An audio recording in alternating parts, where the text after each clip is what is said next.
तो आज था फ्राइडे का दिन और सुबह सुबह मेरे नंबर पे कॉल आना स्टार्ट हो गया। यानी जो मेरा व्हाट्सअप है उस पर पहले मैसेज, बहुत सारे मैसेज आए और मैसेज आने के बाद उस पर कॉल आने स्टार्ट हो गए। और सुबह का टाइम आपको पता है कि फ्राइडे के दिन हम लोग का छुट्टी होता है यहाँ पे गल्फ़ कंट्रीज़ में।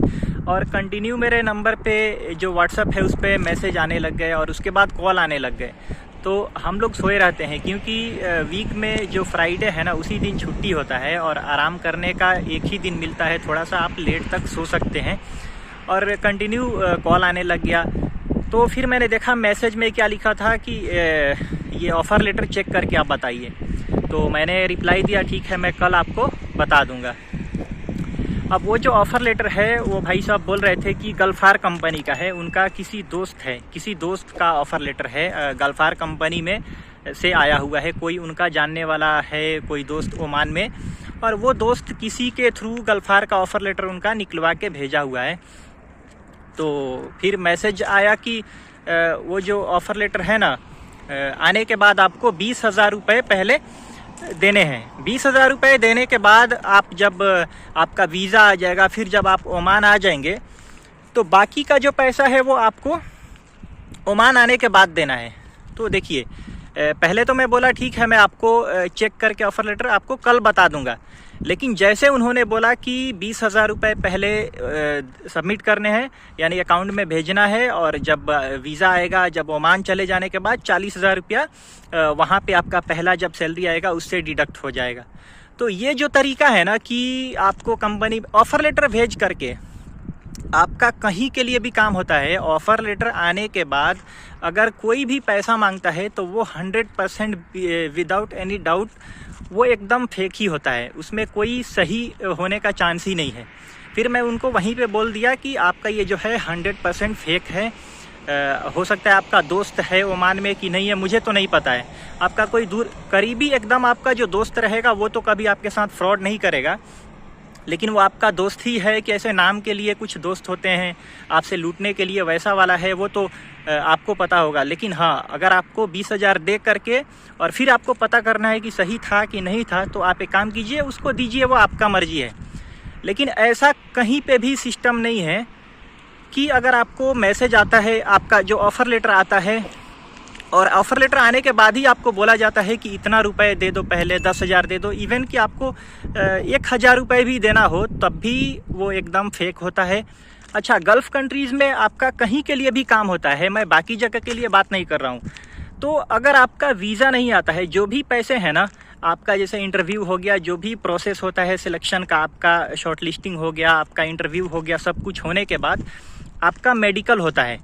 मेडिकल में अगर आप पास हो जाते हैं तो आपका जो भी मेडिकल रिपोर्ट्स वगैरह हैं वो आपके ऑफिस वाले या जिस भी एजेंट से आपने काम कराया है वो जिस ऑफिस से उसका कांटेक्ट रहता है उसको भेज देता है आपका रिपोर्ट, और वो रिपोर्ट आपका कंपनी में जाता है। फिर कंपनी वाले आपका वीज़ा के लिए अप्लाई करते हैं, और फिर जब आपका वीज़ा आता है तब आपको ऑफिस वाले बोलते हैं कि आपका जो भी ऑफिस चार्ज आपको उन्होंने बताया हुआ है, 50,000 है या 40,000 है या 60,000 है, जो भी वो आपको देने पड़ते हैं। तो प्रोसेस एकदम सिंपल है। जो भी आपसे पहले पैसा मांगता है उस पर बिलीव करना ही नहीं है बिल्कुल भी। वीज़ा आने के पहले कोई एजेंट भी जो काम कराता है ना, और जो जेन्युइन वाला होगा, यानी कि सही में वो काम कराता होगा, तो वीज़ा आने के बाद वो भी पैसे लेते हैं। ऑफ़र लेटर दिखा करके जो पैसा लेता है वो 100% फेक होता है। अब ये तो ओमान के लिए हो गया कि उनका गल्फार कंपनी का था, चाहे गल्फार के नाम पे, गल्फार के जगह पे दूसरा भी कोई LNT कंपनी हो या कोई अदर कंपनीज़ के नाम पे आपको ऑफ़र लेटर आता है और उसी टाइम बोला जाता है कि इतना सबमिट करो, 10,000 करो या 20,000 करो, तो आपको 1 रुपये भी नहीं देने हैं, क्योंकि वो 100% एकदम फेक है। तो बस यही ध्यान रखना है कि आपका वीज़ा आने के बाद जो भी ऑफिस चार्ज भरना पड़ता है, वीज़ा आने के बाद, वीज़ा आ गया आप वेरीफाई करा लीजिए, उसके बाद पैसे दीजिए। उससे अगर ऑफ़र लेटर के जगह पे, यानी ऑफ़र लेटर कोई आपको दे दिया और पैसा बोला कि इतना दे दो, अगर आपने पैसा दे दिया तो फिर वो पैसा भी नहीं मिलेगा और आपको 2-4 महीना वो लोग ऐसे ही बोलते रहेंगे कि वीज़ा आएगा। नहीं तो वो लोग फिर से ट्राई करेंगे कि 20,000 या 10,000 तो आपने दे दिया, फिर वीज़ा कोई फेक वो लोग स्कैन करके भेज करके उससे भी चाहेंगे आपको, क्योंकि आपने पहले तो दे दिया, आप तो बेवकूफ़ हैं, वो लोग समझ गए। फिर दोबारा वो लोग किसी के नाम को एडिट करके वीज़ा भी भेज करके और फिर चाहेंगे कि और इससे कुछ पैसे लिए जाएं। तो बेहतर यही होगा कि जब भी आपका किसी भी कंट्री के लिए, किसी भी गल्फ़ कंट्रीज़ के लिए जब काम होता है तो वहाँ का वीज़ा जब आ जाता है तभी जा कर के यानी वो जो भी वीज़ा आता है तभी आप उसको पैसे दीजिए, जो भी आपका कंसल्टेंसी है या जो भी अगर एजेंट के थ्रू काम कराते हैं। वीज़ा आने से पहले एक भी पैसा आपको नहीं देना है।